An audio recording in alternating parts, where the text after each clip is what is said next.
వాడుకుంటున్న అవినాష్ రెడ్డి ఉన్నాడు.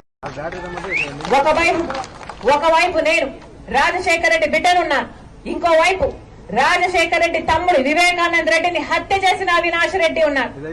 ఎవరిని ఎంచుకుంటారో నిర్ణయం మీ చేతుల్లోనే ఉంది. ఒకవైపు న్యాయం కోసం నిలబడ్డ నేనున్నాను, ఇంకోవైపు అధికారాన్ని వాడుకుంటున్న అవినాష్ రెడ్డి ఉన్నాడు. ఒకవైపు ఈ వీడియో చూశారుగా. షర్మిలారెడ్డి గారు కడప జిల్లాలో ఆమె నియోజకవర్గంలో విపరీతమైనటువంటి ప్రచార జోరు జరుగుతుంది.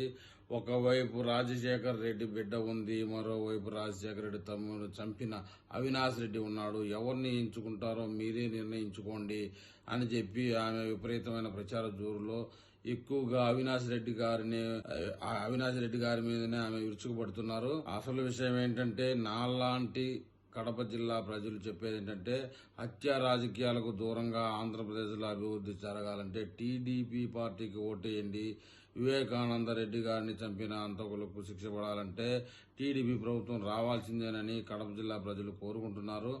షర్మిల గారు పోటీ చేయడం వల్ల ఆమె కమ్యూనిటీకి సంబంధించిన ఓట్లు చీల్చగలిగితే టీడీపీ పార్టీ గెలిచే అవకాశం చాలా ఎక్కువగా ఉన్న కారణంగా టీడీపీని గెలిపిస్తే కడప జిల్లాలో ఫ్యాక్షనిజం నశించి ఇలాంటి దుర్మార్గాలు, హత్య రాజకీయాలు అంతరిస్తాయని ప్రజలు నమ్ముతున్నారండి. ఈ విషయమై మన కడప జిల్లా ప్రజలు ఏమని కామెంట్ చేస్తారో చూద్దాం.